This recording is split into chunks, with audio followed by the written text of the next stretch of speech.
Bonsoir et merci d'être avec nous sur Journal de guerre. Au 108e jour de la guerre entre le Hamas et Israël, voici ce qu'il fallait retenir de la journée à 19h30, heure de Beyrouth.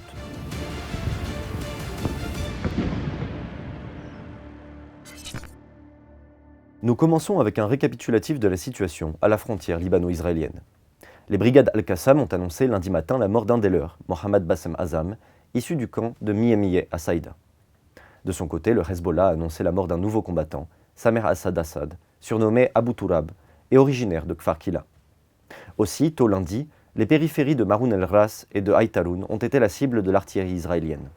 Selon un décompte de l'AFP publié lundi, le nombre de personnes tuées par Israël dans le sud du Liban est passé à 200, dont 146 combattants du Hezbollah, plus de 3 mois après le début de l'escalade à la frontière entre les deux pays.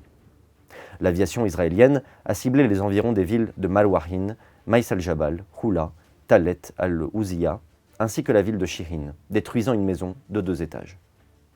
Elle a également ciblé la ville de Kfar Kila avec des obus au phosphore lors d'une opération de ratissage à la mitrailleuse depuis Metula vers la ville.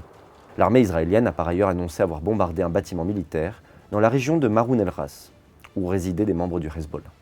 De son côté, le Hezbollah a indiqué avoir ciblé plusieurs rassemblements de soldats israéliens à proximité des sites Al-Raheb, le site de Al-Samaka, dans les fermes de Sheba, ainsi qu'une caserne militaire de Zaharit.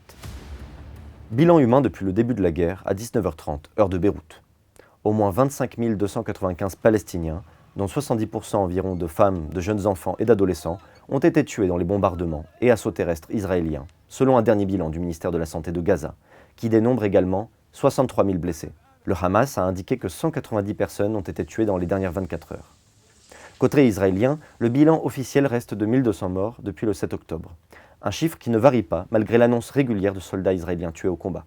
L'armée israélienne a livré lundi des combats acharnés contre le Hamas palestinien à Khan Younes, dans le sud de la bande de Gaza, alors que la pression internationale monte sur Israël pour préparer une issue à la guerre, incluant la création d'un État palestinien. Selon le mouvement islamiste palestinien Hamas, qui a accusé l'armée israélienne d'avoir visé 5 structures abritant 30 000 déplacés, des, je cite, dizaines de personnes, fin de citation, ont été tuées dans le secteur depuis la nuit.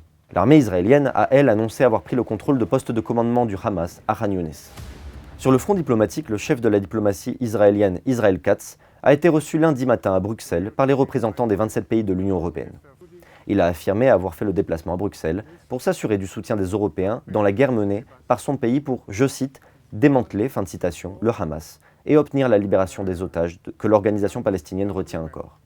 Des ministres des Affaires étrangères de l'Union européenne, notamment l'allemande Annalena Baerbock, ont souligné qu'Israël doit accepter une solution à 2 États pour garantir sa sécurité avant de rencontrer séparément leurs homologues israéliens et palestiniens.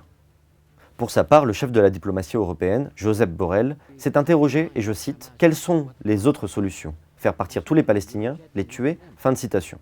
À Tel Aviv, le ministre français des Armées, Sébastien Lecornu, s'est entretenu pour sa part avec son homologue israélien, Yoav Gallant, avant un rendez-vous avec M. Netanyahou. Enfin, le Royaume-Uni et les États-Unis ont annoncé lundi de nouvelles sanctions à l'encontre de 5 personnes et d'une entité clé dans le financement du Hamas et du djihad islamique palestinien. Merci de nous avoir suivis sur Ici Beyrouth. On se retrouve demain pour un autre résumé de la situation. Vous pouvez suivre toute l'actualité concernant cette guerre sur notre site www.icibeyrouth.com sous la rubrique Guerre Israël-Hamas, ainsi que sur tous nos réseaux sociaux.